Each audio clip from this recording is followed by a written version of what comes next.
radio-canada.com. Bonne journée, Shavua Tov, bonne fête de Lag Baomer. Heureux de vous retrouver pour une nouvelle heure d'actualité que nous allons débuter dans quelques secondes par les titres de la presse et des médias.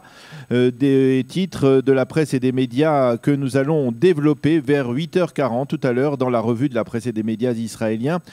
Sachez également que vers 8h07, 8h10, nous aurons le plaisir d'accueillir Mark Eisenberg, qui est le président de Kalita et qui commentera avec nous la prochaine visite de Donald Trump, cette visite dont on parle beaucoup en Israël et à laquelle on se prépare avec beaucoup d'attention et avec beaucoup d'activité dans l'ensemble de la diplomatie israélienne et même dans le domaine du tourisme. Nous allons le voir dans quelques instants. Et puis vers 8h35, vous pourrez suivre comme chaque matin la chronique d'Eliana Gurfinkel, Un jour, notre histoire. Mais comme je vous le disais tout à l'heure, il y a quelques instants à peine, voici les grands titres de l'actualité de ce dimanche matin.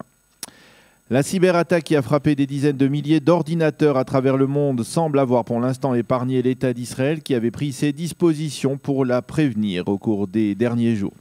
Attentat hier dans la vieille ville de Jérusalem, un touriste jordanien a poignardé un garde-frontière israélien. Il a sérieusement blessé avant d'être abattu par les forces de sécurité. Mais cet attentat a provoqué une crise diplomatique avec la Jordanie qui a accusé Israël d'avoir commis un crime, je cite, en abattant un citoyen jordanien. À Jérusalem, on s'insurge contre ce que l'on a appelé le double jeu des Jordaniens. La Jordanie doit condamner ce type d'attentat.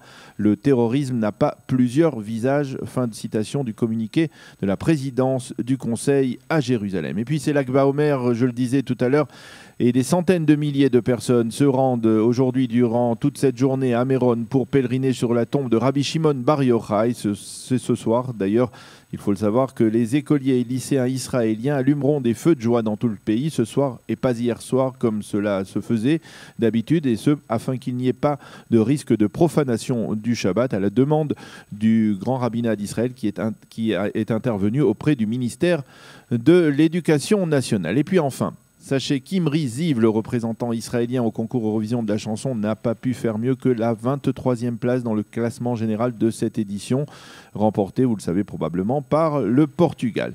Enfin, la météo, le temps sera très chaud et sec sur l'ensemble du territoire israélien. Il fera aujourd'hui 33 degrés à Jérusalem, 28 à Tel Aviv et 39 degrés à Eilat. C'est la fin de cette présentation des titres de ce dimanche matin. Je vous retrouve comme promis dans quelques instants pour l'invité de la rédaction qui est ce matin Mark Eisenberg, président de Kalita, avec lequel nous allons tenter de nous pencher sur les préparatifs de la visite de Donald Trump en Israël. Ce sera dans quelques secondes.